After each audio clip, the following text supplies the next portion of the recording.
Olá a todos, bem-vindos a uma série de estudos que nós vamos fazer à volta de um tema muito interessante, aliciante, que é o fruto do Espírito.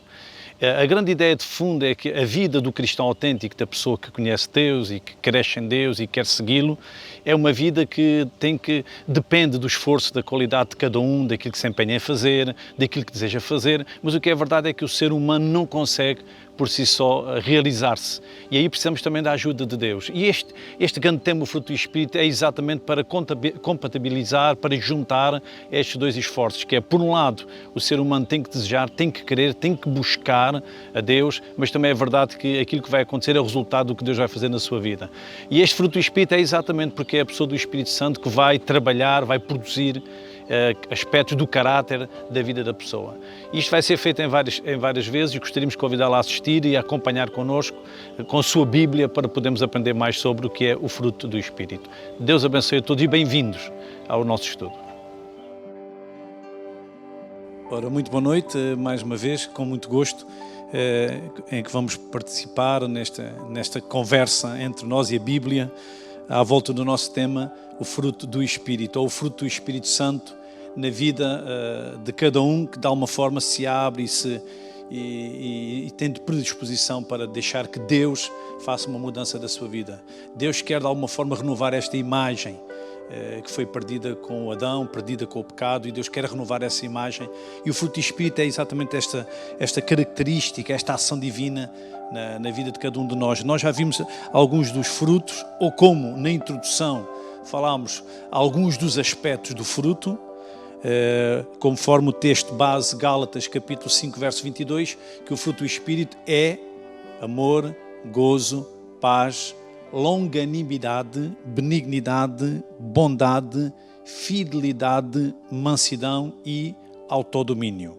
E eu gostava de pegar neste, digamos, quarto fruto, ou quarto aspecto do fruto, que é a longanimidade. E neste tempo que nós vamos ter, eu vou juntar depois com o outro fruto que vem a seguir, mas à partida vamos pensar na expressão longanimidade, que no original grego é uma palavra composta.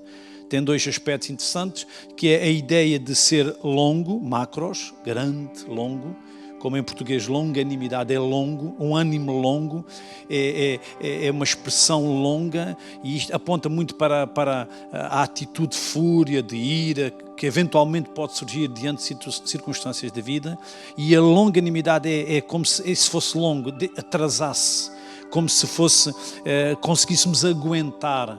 E a expressão que eu tenho como definição é ser tardio para nos irarmos, ser tardios para entrarmos em desespero, ser paciente na adversidade, aguentar as circunstâncias. Portanto, o longânimo é aquele que consegue se aguentar, se autopreservar diante do aperto, não é? Que não explode diante de qualquer circunstância, que não riposta diante de qualquer dificuldade, mas sabe suportar, sabe aguentar. E realmente, como eu já disse também, o Senhor Jesus, Ele é o exemplo, Ele é, ou se quisermos o fruto do Espírito, são os traços do seu caráter, e realmente ninguém como Ele conseguiu, na maior injustiça, na maior adversidade, na maior entrega também sua, aguentar a cruz. A cruz é a expressão máxima deste Deus, o Cristo longânimo, não é? Que aguentou as adversidades, as lutas, aguentou o sofrimento, aquela injustiça, o maltrato, para poder salvar-nos. Portanto, a longanimidade, o saber suportar, o saber aguentar. E eu queria basear também a minha meditação em dois textos que tenho nos meus apontamentos. O primeiro texto está na primeira carta de Paulo aos Tessalonicenses, capítulo 5. Primeiro aos Tessalonicenses, capítulo 5 e verso 14. Primeiro aos Tessalonicenses 5,14 diz: rogamo-vos. E nós temos aqui 4 ordens muito interessantes, em que a última ordem é exatamente no âmbito da longanimidade. Mas notemos as 4. Rogamo-vos também, irmãos, que admoesteis os desordeiros. Portanto, ajudar, chamar a atenção àqueles que não estão a andar conforme aquilo que agrada a Deus. Segundo lugar, consoleis-os de pouco ânimo. Portanto, vejam os lados, não é? Por um lado, se a pessoa não está a proceder corretamente, devemos chamar a atenção. Por outro lado, estar também atentos para aqueles que eventualmente possam estar desanimados, um pouco mais combalidos, devemos consolá-los. Em terceiro lugar, sustentar os fracos, dar um apoio, uma ajuda. Isto é muito mais do que emocional, não é? Também um apoio, às vezes mesmo mesmo materializado no dia a dia, estando com a pessoa, falando com a pessoa, também, sobretudo, ajudando com aquilo que a palavra de Deus diz sobre o tema, sobre o assunto da sua vida. E finalmente, em quarto lugar, o nosso grande tema, não é? Sejais pacientes, ou se quisermos, e sejais longânimos para com todos. É interessante que nestas 4 ordens é como se cada uma delas tivesse uma seleção. No primeiro caso, admoesta-se o desordeiro. No outro, consola-se os que têm pouco ânimo. No outro, sustentamos os fracos. Mas quando chegamos à longanimidade, diz, sejais longânimos para com todos. Portanto, é uma atitude nobre de coração, é algo que o Espírito Santo quer produzir em nós, para que na relação com qualquer pessoa e para com todos, nós devemos ser longânimos. Portanto, devemos ter a capacidade de aguentar as circunstâncias sem explodir, sabendo suportar, exatamente como já falei no grande exemplo do Senhor Jesus. Portanto, esta expressão longânimo, que é a expressão que eu quero enfatizar nesta noite, é ter essa capacidade de aguentar, não desesperar. E estão a ver, isto tem a ver também muito com a relação com os outros, mas realmente começa dentro de nós, não é? Nós não podemos ser aptos do desespero, não é? Qualquer coisa ficamos logo desesperados, qualquer coisa ficamos aflitos. Não, nós temos que aprender, eu até usaria a palavra tolerância, mas é mais do que tolerância, mais do que tolerar coisas, é saber conviver, é continuar bem, mesmo diante da dificuldade. Portanto, é mais do que tolerar, é ficar em paz, ficar tranquilo, saber suportar, ser longânimo.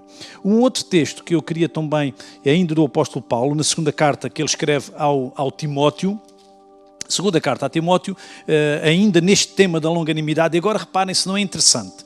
Se o apóstolo Paulo aos Tessalonicenses está a pedir aos Tessalonicenses que sejam longânimos, o que ele vai dizer a Timóteo, de alguma forma, ele vai falar do seu próprio testemunho. Ou seja, o apóstolo Paulo apela à longanimidade, mas o apóstolo Paulo também é um exemplo de um homem longânimo. E segunda carta que ele escreve a Timóteo, no capítulo 3, versículo 10, escrevendo a Timóteo, ele diz, tu, porém, tens seguido a minha doutrina. Portanto, Timóteo tem acompanhado, tem ouvido, tem presenciado os seus ensinos, a sua doutrina, o modo de viver. Imagine se nós pudéssemos dizer isto aos nossos pupilos, não é? Pudéssemos aferir junto deles a nossa vida, pudéssemos testemunhar, pudéssemos mostrar no terreno aquilo que nós estamos a pedir-lhes. Portanto, Paulo tinha uma moral muito acentuada. Ele dizia, faz isto, mas depois ele diz, olha, tu tens visto isso na minha vida, tens seguido a minha doutrina, modo de viver, intenção, veja só, intenção. Para que alguém conheça a nossa intenção, tem que estar connosco em muitas situações, tem que viver connosco em momentos muito drásticos, em circunstâncias muito opostas. A minha intenção, fé, longanimidade. Portanto, aparece aqui a longanimidade como um exemplo vivido por Paulo. Paulo está a dizer o que tu tens visto, o exemplo de longanimidade da minha vida. E quando nós lemos os textos, quando nós lemos a biografia de Paulo nos escritos bíblicos, nós vimos que Paulo foi um homem que passou por muitas contrariedades. Por causa da pregação do Evangelho, ele foi perseguido, ele passou por tantas coisas. Nós até temos uma lista de circunstâncias em 2 Coríntios que ele passou, adversidades, lutas, coisas, perseguições, maus tratos, passou por naufrágio, ele passou por tantas adversidades. E o que é a longanimidade? A longanimidade é não entrar em desespero, mesmo quando vivemos em situações adversas. Portanto, Paulo está a dizer, tu tens seguido a minha longanimidade, tu és testemunha de como em circunstâncias de adversidade eu tenho mantido equilibrado, tenho mantido fiel, tenho mantido seguro. E é este o apelo que eu quero deixar connosco esta noite, é o apelo à longanimidade, o apelo para que o Espírito Santo, dêamos lugar ao Espírito Santo para podermos, diante das adversidades, aguentar, a suportar, não desanimar. E eu estava aqui a tentar ver exatamente no texto bíblico, segundo aos Coríntios, não capítulo 11, não capítulo 10, aliás, mas capítulo 11, realmente a lista é enorme, não é? Os açoites, as prisões, em perigo de morte. Quando nós estamos a ler esta biografia de Paulo, até eu pergunto que biografia nós poderíamos pôr aqui em paralelo com a dele. O que é que nós já padecemos? O que é que nós já suportamos? E ele fala em naufrágio, uma noite e um dia passei no abismo, em perigo de morte, açoite. O homem passou por tanta adversidade. E agora ele está a dizer o que é, Timóteo? Tu tens seguido a minha longanimidade. Que exemplo nós estamos a dar aos outros? E o fruto do Espírito é essa capacidade de não ir abaixo e de alguma forma também ser notório de que nós, com a ajuda de Deus, note que é fruto do Espírito, porque há circunstâncias, e devido ao nosso temperamento, devido talvez ao nosso enquadramento histórico de vida, à família de onde viemos, ao lugar onde fomos criados, há tantas circunstâncias, onde estudamos, há tanta condicionante daquilo que somos hoje. E este fruto é além disso, é trabalho que o Espírito faz a nós, independente do temperamento e independentemente das vivências. E o que nós precisamos é que o Espírito Santo nos produza isto na nossa vida. Também quero, para terminar exatamente este tema de longanimidade, eu também quero dizer-vos, se longanimidade é aguentar diante do desespero, então temos que aprender que não podemos fugir, não podemos ter medo, temos que admitir que a dificuldade faz parte do pacote da vida do cristão. Portanto, a dificuldade, o apóstolo Paulo está a chamar a atenção à longanimidade, mas também a palavra de Deus diz, sabendo que as mesmas aflições se cumprem com os nossos irmãos. Portanto, os outros também passam por circunstâncias. A vida cristã é como uma cruz, tem em si, a vida cristã tem em si este agridoce, não é? Por um lado é fantástico, mas por outro lado também é uma cruz, é seguir a Jesus todos os dias com uma cruz. Então, faz favor, não vamos desesperar quando vierem dificuldades. A longanimidade é a capacidade. Eu não posso controlar o que vem à minha vida, mas eu posso, com a ajuda de Deus, ter a atitude correta diante dessas circunstâncias. Ser longânimo, que Deus nos ajude a ser longânimos. Também gostaria de juntar um outro fruto. Este fruto é muito interessante, porquê? Porque este fruto, de alguma forma, está ligado ao posterior. Portanto, ou seja, o fruto que eu vou falar agora é o fruto da benignidade. E a benignidade, de alguma forma, também está ligada com a bondade. A bondade ficará para outro dia, ficará para outra apresentação, mas eu gostaria de tratar já da benignidade, porque a benignidade é um dos lados. Por um lado temos a benignidade como um fruto, mais para, se quisermos, é um fruto passivo, enquanto que a bondade é um fruto ativo.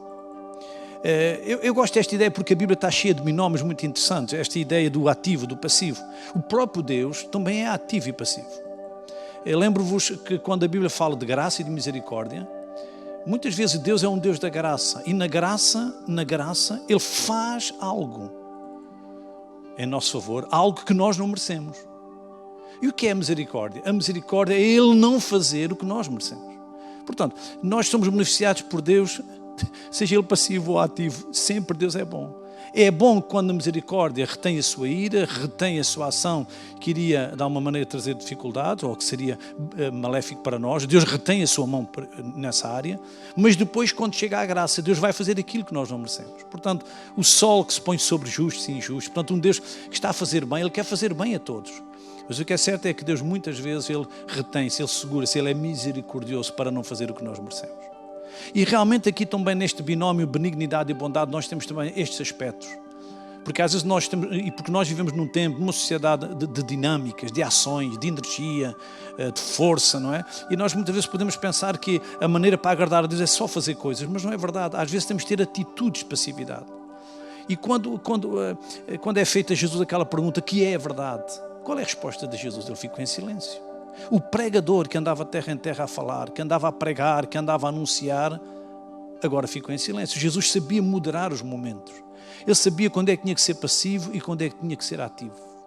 Ele, quando esteve na cruz, ele não pediu para sair da cruz, ele ficou passivamente, ele deixou que o crucificassem. Então nós também nós que temos o Espírito Santo em nós e que queremos debitar esse fruto, temos também a aprender a lidar com circunstâncias, temos que aprender a saber quando é que temos que ser passivos e quando é que temos que ser ativos. E eu queria só tratar deste aspecto do passivo, benignidade. Portanto, a definição de não querer, eu ponho isto pela negativa exatamente para dar a ideia de passivo, não querer magoar nem provocar a dor a ninguém. Portanto, a benignidade não é exatamente fazer, porque não é ativo, como disse, é passivo, é quando nós teríamos vontade ou desejaríamos ou acharíamos que deveríamos fazer algo, mas realmente o fruto do Espírito é, eu tenho vontade de fazer, mas se não devo fazê-lo, eu não vou fazê-lo. É ter essa capacidade de deixar no passivo. A Bíblia diz que minha é a vingança, diz o Senhor, eu recompensarei. Ou seja, nós não somos os agentes da vingança, nós não somos os agentes de repostar com o mal. A Bíblia diz que não te deixes vencer do mal, mas vence o mal com o bem. Portanto, não vamos reagir com o mal, não vamos dar com a mesma moeda. A benignidade é saber ficar no passivo, é parar quando se tem que parar, é parar para não reagir mal.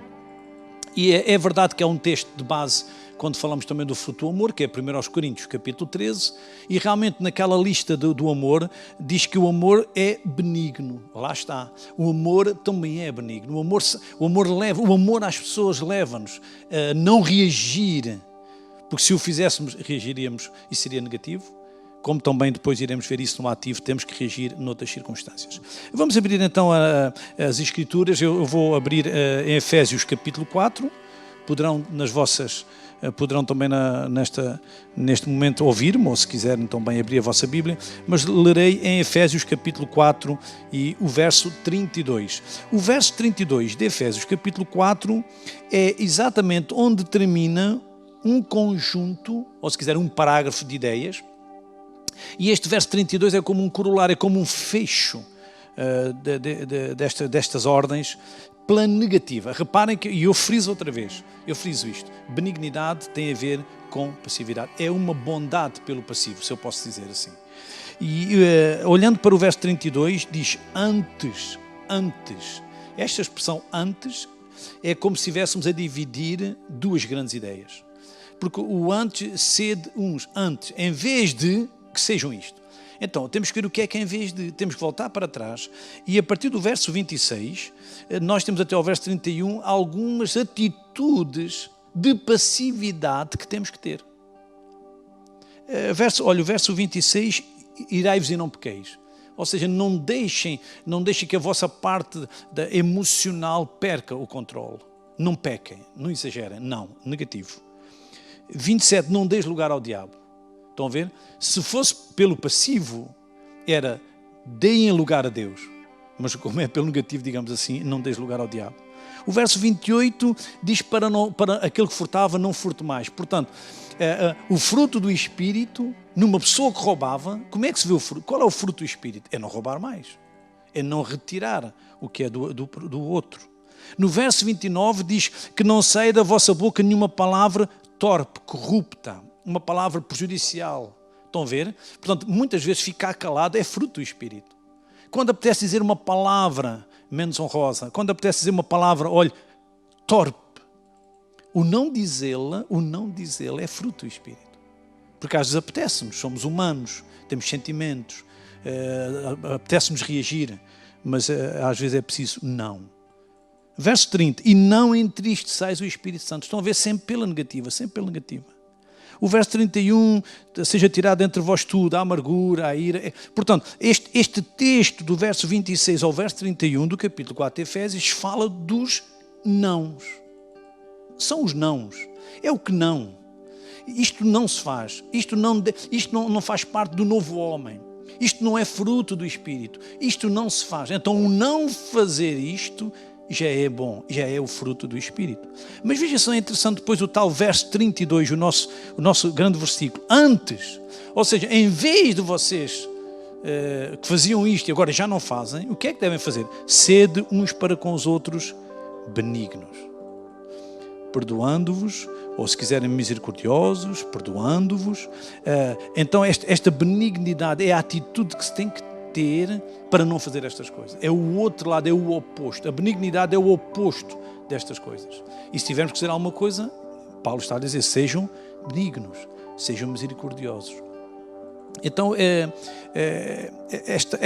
este final deste parágrafo é como se Paulo dissesse, vocês não façam isto, mas o que têm que fazer, o que têm que fazer é não fazer isto. Então, tendes atitude de misericórdia para com as pessoas, em vez de reagirem mal, não reajam. Sejam misericordiosos. Em vez de reagirem mal, sejam benignos. Portanto, que Deus nos dê a sabedoria também para entendermos quando é que estar calado se está a dizer o melhor e quando é que não reagir é quando se está a fazer o melhor. Porque a benignidade faz parte também do fruto do Espírito. Terei uma leitura mais convosco na primeira carta de Pedro. Imaginem Pedro estudando a vida deste apóstolo, não é? Nos Evangelhos. Se alguém muitas vezes não era longânimo, era Pedro. E esta ideia do benignidade, passivo, Pedro era tudo menos passivo. Sempre tinha uma resposta, sempre tinha uma ação. Mas realmente Jesus, e muito bem, ele diz: quando converteres, confirma a teus irmãos. Haveria de haver uma grande mudança na vida de Pedro. E houve. E quando nós lemos as duas cartas de Pedro, estas cartas têm a chancela da mudança. Primeira e segunda carta são o reverso do comportamento de Pedro nos Evangelhos. Aqui Pedro, na primeira carta e na segunda carta, temos o Pedro transformado, temos o novo Pedro, temos o novo homem. Nós, quando lemos a carta, sentimos o fruto do Espírito, a mudança. E eu quero só usar este texto, 1 Pedro capítulo 2, a expressão que ele usa no verso 3, muito bonita, não é? 2:3 de 1 de Pedro: se é que já provastes que o Senhor é benigno. Portanto, aqui Pedro faz é como se ele tivesse, ele põe aqui uma condição, o que ele disse antes, ele diz: isto que eu estou a dizer, isto só vai acontecer se vocês já provarem que o Senhor é benigno. E agora sim eu vou voltar atrás ao versículo 1, porque vamos ver que quando ele diz que o Senhor é benigno, de alguma maneira, é como se ele dissesse: eu quero que vocês sejam benignos também, porque quem prova o Senhor benigno, começa a ser benigno. Quem prova essa manifestação de Deus, essa bondade, digamos, também vai ser bondoso, também é benigno como Ele. E aqui mais uma vez a ideia do passivo. Capítulo 2, verso 1, deixando ou tendo posto de lado, repito, deixando ou tendo posto de lado toda a malícia e todo o engano e fingimentos e invejas e todas as murmurações. Então Pedro começa por mostrar aquele lado negativo que caracteriza um velho homem, e ele está a dizer: mas nós já deixamos isso. Nós deixamos isso. Então este verbo inicial, o deixando ou tendo posto de lado, é muito importante, porque deve caracterizar exatamente a mudança que Deus faz em nós. É o novo homem, o homem que se despiu do engano, dos fingimentos, das murmurações, das invejas. E no verso 2 ele diz: desejai afetuosamente como meninos novamente nascidos. Portanto, ele fala de uma nova vida, o leite racional, ou o leite genuíno, verdadeiro, não falsificado, para que por ele vá crescendo.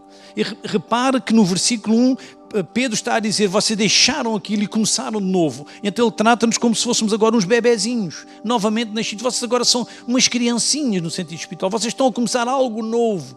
E os bebés nascem e eles devem tomar o leite correto, o leite genuíno. Olha, o bom leite, o leite que vai fazê-los crescer de forma correta. E o capítulo anterior fala aqui na palavra de Deus. Certamente seria isso que estava na mente de Pedro. Vocês largaram essas coisas e vocês provaram, experimentaram que Deus é bom. Deus é benigno. Então, se Deus é benigno e vocês já experimentaram, já provaram Deus, nesta nova vida que vocês têm, então deixem essas coisas todas. Deixem essas coisas más que vocês faziam e vivam como Deus quer, sendo benignos também. Eu queria, então, terminar esta nossa meditação deixando no ar esta ideia muito importante do passivo, porque eu tenho que fincar isto, porque muitas vezes nós sempre estamos olhando para a nossa prestação, em função do que se faz, em função do que se diz, mas quantas vezes temos que aprender, como a palavra de Deus também diz: como maçãs de ouro em salvas de prata, assim é a palavra dita a seu tempo. Até o que nós dizemos deve ser dito no tempo certo. Às vezes temos que ficar calados, às vezes não podemos corresponder com maldade, não podemos reagir como nos fizeram nós. Que Deus nos ajude e nos faça abundar no fruto do Espírito da benignidade. Deus abençoe a todos.